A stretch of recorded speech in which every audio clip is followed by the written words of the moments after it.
issue.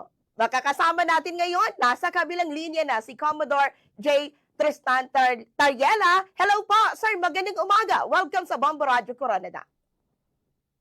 Hello ma'am, magandang umaga po sa inyo at magandang umaga po sa ating mga kababayan sa lalawigan ng Coronadal.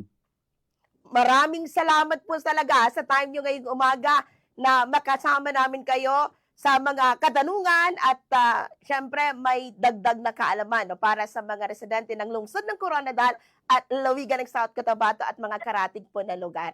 Unang-una ko na katanungan po, Commodore, para po sa ating mga listeners dito po. Maaari po ba ninyong ipaliwanag kung ano ang West Philippine Sea at ano po ang mga legal o international na mga basis po kung bakit mahalaga itong dapat ipaglaban ng ating bansa? Well, ang ating pong West Philippine Sea is the western seaboard ng ating bansa. No? Ito ay matatagpuan sa, of course, West Philippine Sea, kaya gawing kanluran. No? Nagsisimula ito sa pinaka-northernmost province, which is in Batanes, down to Ilocos, Pangasinan, Bataan, Zambales, Mindoro, and Palawan. Ito ang kabuuan ng West Philippine Sea.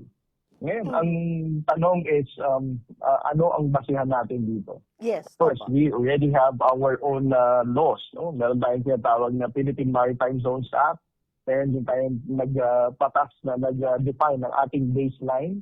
And according to UNCLOS, ang mga coastal state are entitled for exclusive economic zone na sinukat mula sa baseline ng 200 nautical miles. No? So napapaloob dito ang ating pong exclusive economic zone sa West Philippine Sea. And more importantly, meron na po tayong tinatawag na 2016 Arbitral Award. Kung saan pinagtibay ang ating posisyon at in-invalidate ang mali at illegal na claim ng People's Republic of China na dinefine lamang nila through the 9-dash line. Nagguhit sila sa mapa arbitrarily at sinabi nilang kanila ang kabuuan ng South China Sea.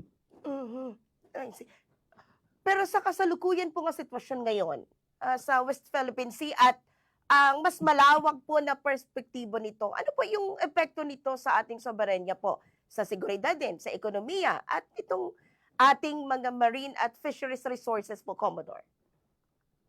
Well, malaki ang epekto ng ganitong pagkamkam ng bansang China sa ating West Philippine Sea.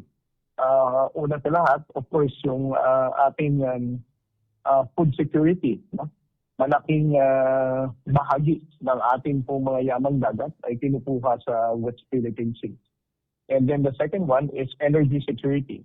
Alam naman natin na sa West Philippine Sea ay makakatagpo tayo ng pinakamataas na bilang ng bariles ng natural gas at ng langis na makakatulong para mapababa ang elektrisidad ng ating pong bansa. No?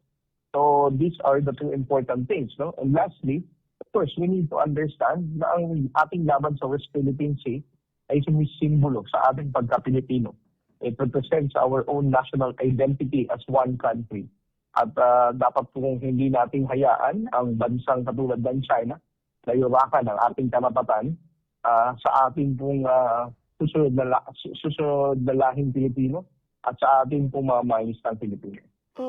Sa sinabi mo nga po, isa yan sa mga direktang epekto po ng issue po na ito. So, lalo na sa kabuhayan ng ating mga mamamayan po, para mas maintindihan in our locality, meron pang mas malaking epekto maliban dun sa ating mga mangingisda po?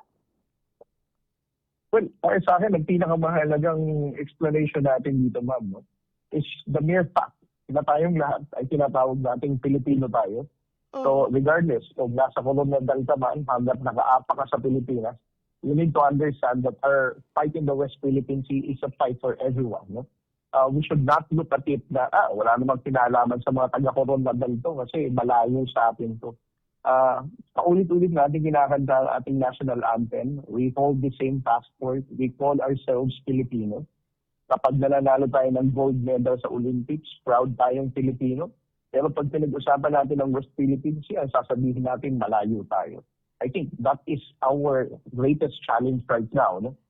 For the Filipino people to understand that the West Philippine Sea is a fight for everyone. paano po tinutugunan ng gobyerno ito sa ngayon? Ano yung stand para mas maintindihan po namin, no? Mandate of our president po sa issue po na ito, Commodore. Well, ang ating pong Pangulong Ferdinand Marcos Jr. has been consistent and committed with our fight in the West Philippine Sea since day one. Kung maalala niyo po, ang sabi ni ating Pangulong Marcos, he will never surrender a square inch of our territory to any foreign power. At mula noon hanggang ngayon, ay patuloy pa rin po ang pagtindig ng ating pamahalaan sa mga maling gawain ng China sa haras din sa ordinaryong Pilipino at sa pambubuli ng ating mga coast-guard vessels. Ang effort po natin for us to make sure ng ating mga kababayan Pilipino are completely aware and understands what we are fighting for.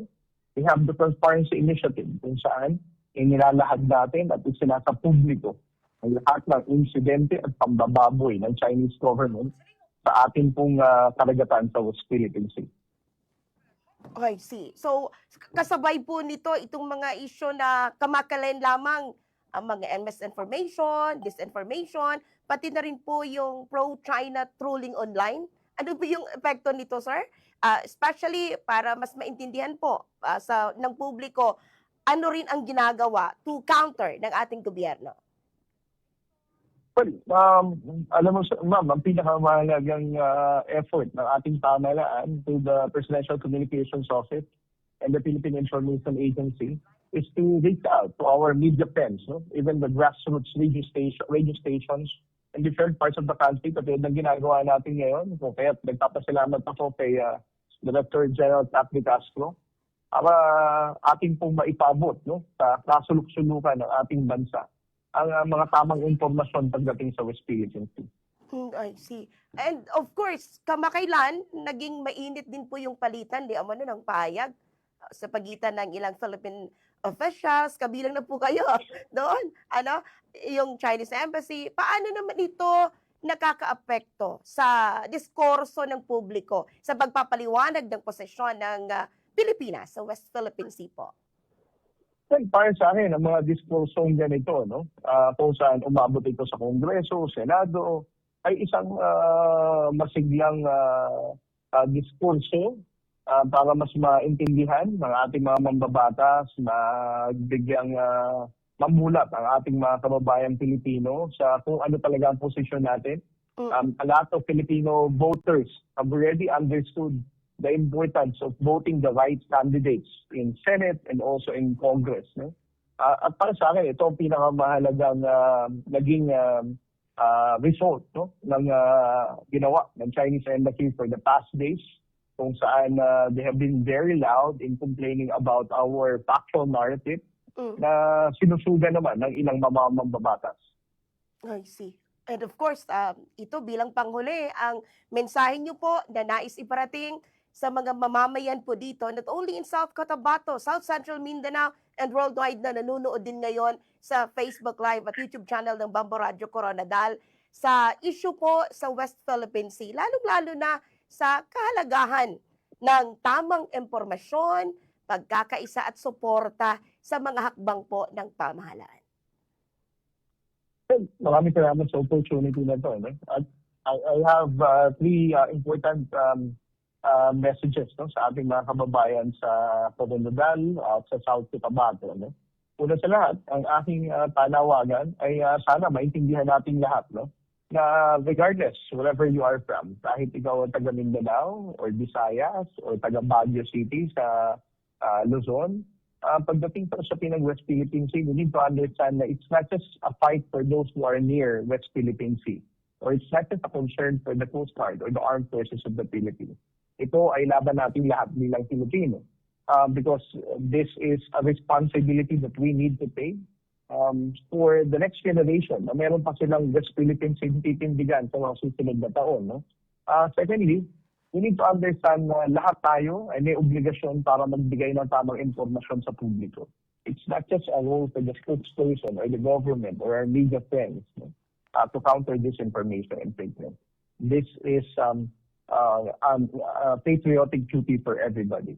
And third, wag po tayo magpadala sa mga maling informasyon na ating nakikita sa social media. We need to thoroughly research and carefully evaluate kung ano man ang mga impormasyon na nababasa niyo sa Facebook, and of course, ang mga binabanggit din ng mga ilang miyembro ng legislatura na tila lumilihit sa ating posisyon sa West Philippine Sea. Again, muli po, maraming salamat sa pagkakataon ito. At alam ko po lahat na kasama ko po kayo sa pagtindig sa ating karapatan sa West Philippine Sea dahil atin po ito. Commodore